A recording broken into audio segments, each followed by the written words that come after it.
Bengals and Browns. Joe Burrow looking like he's practicing for the Bengals leading into this game. A little bit of a bummer that we aren't going to be seeing a backup. But Eric Drew, the kickoff to the season is upon us. Eric, what are your expectations for this Browns-Bengals season opener? Yeah, I mean, you kind of touched on it. It's going to be Joe Burrow's ability and availability in this contest. It's no secret that Joe Burrow has made mention to the Browns defensive line in this past, especially number 95. You toss in a Zadarius Smith, Obo Okoronkwo, Shelby Harris, Dalvin Tomlinson, things could get a little dicey for Cincy up front. I don't think Orlando Brown Jr. is the be-all, end-all savior for the Bengals offensive line at offensive tackle. So I expect that trend to continue, making life a little difficult for Burrow, especially on dropbacks. Yeah, the calf injury, how definitive is it? How mobile will he be? He's not the fastest runner, but he has had 517 yards rushing and 10 touchdowns on the ground in 3 seasons. He had 5 touchdowns last year, so not an overwhelming amount, but he has that ability to score from a short distance. So teams would have to account for that, Browns being one of them, when he's at full health. Whether he's limited, that's kind of up to Zach Taylor at this point. He's been kind of coy about his expectations, I guess, for Burrow. So I wouldn't be surprised if there was a little bit of conservative play calling to start with, but kind of opening it up in the second quarter. I remember his rookie season. I think Zach Taylor had him throw over 50 passes. So I guess that kind of shoots down my argument, at least initially, that he's fine throwing the ball all over the place. So as long as like the Browns can corral him in the pocket and not allow him to extend plays, not necessarily gaining yards rushing, but stepping up in the pocket, finding lanes to throw where he can throw pitch and catch to T. Higgins and Jamar Chase that he's done, majority of his career. That's going to be the big key to the game. So obviously the Browns need to score offensive touchdowns too, but if they can limit Joe Burrow and what the Bengals do on their offense, I like their chances for winning this game. How definitive was the injury is the question. Are you saying that it was a fake injury for Joe Burrow? Maybe just didn't want to play in the preseason.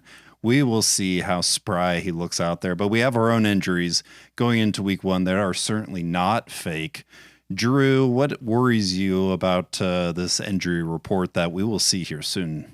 Yeah, I mean the obvious concern is Denzel Ward, and it goes just beyond week one. The concern is can he play football at anything resembling the level that he's been? This is his fourth concussion and how many seasons? I think about 4 seasons, right? 4 or 5, something like that. So I have a lot of concern about his ability to play week one. And if you look at the 2 games that they played last year, right? So these 2 teams met about 9 months ago. The defense was pretty good.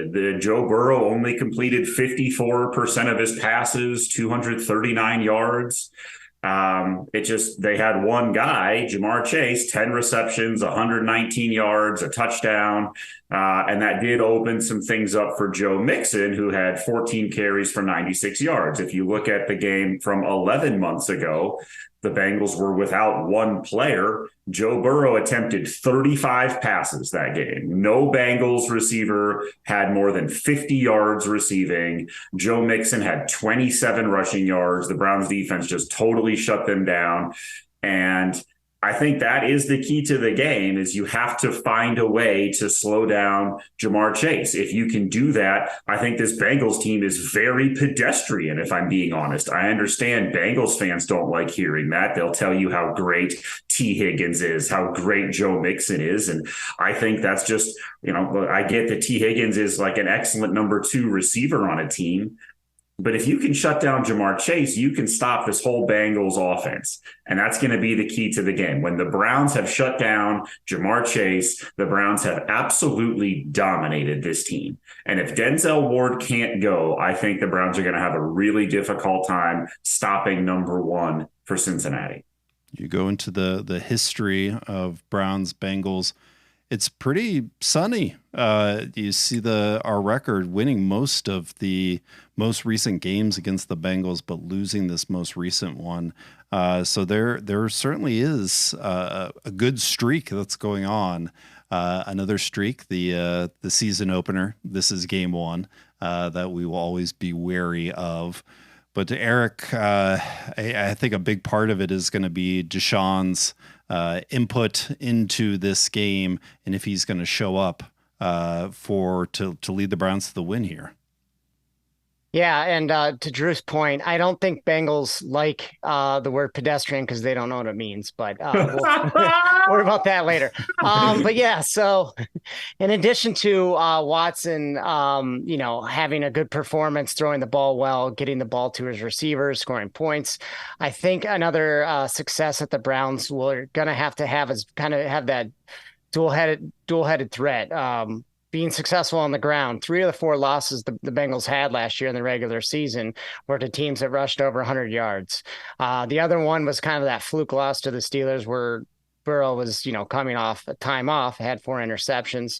So in addition to, Watson throwing the ball over the yard, I can expect him to kind of get those easy yards, basically, where he's stepping up in the pocket, finding alleys to run. He had a couple of them against Washington in the preseason. I know it's preseason, but that gives you a glimpse of what we can expect this season. So, yeah, I think, having many outlets, many avenues for the Browns to move the ball on a consistent basis is what should lead to success for the Browns. And then also we obviously have number 24 behind him who hasn't been featured this preseason, and rightly so. But also what can Jerome Ford and Pierre Strong do to spell Chubb? I don't expect Nick Chubb to have 35 carries, but can Ford and Strong take a couple touches where we have Nick Chubb on the sideline five times a game, nothing too crazy, but spot duty that maybe it's a 3rd and 4. We need to move the sticks in third quarter to preserve a lead. So, a lot of things going on at that point. But,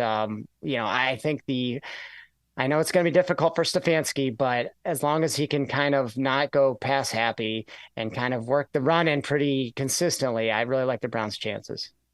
Well, we are going to release our picks on Thursday morning prior to the Thursday night football game, back into these expert picks.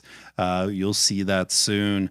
But Drew, and hopefully no one is going to pick the over-under, hopefully for this Browns-Bengals game. So Drew, what do you see this game as being? Do you see this as a high-scoring affair as these games usually are? Short answer, yes, I do. I don't think this is going to be a game that sets records. But I do think both teams will end up with scores in the 20s this game. I think it'll be a fairly close game. I think whoever gets to 27 is probably the team that will come out on top. That's not an extremely high scoring game, but higher scoring than what we saw last season, right? Where, the one game, the Bengals only scored 13 points. And I believe the next game, the Browns only scored 10 and held the Bengals to 23 that game. So the Browns defense has had some success against this team. I do see some more points being scored in this one in particular, because I think the Bengals enter this relatively healthy, obviously with the possible exception of Joe Burrow's calf, but everything we're reading says that that's not going to limit him too much. So I think a relatively healthy Bengals team, a healthy Browns offense, missing probably their best cornerback. I think you're going to see a higher scoring game, but I don't think it's going to be something outrageous where both teams get into the upper 30s. All right. Bengals are a sleeper Super Bowl pick. Could we be seeing an AFC championship preview here? I don't even know if that's mathematically possible with how the playoffs are set up, but it's going to be a good rivalry game this Sunday. Go Browns. Looking forward to it. Go Browns. Go Browns.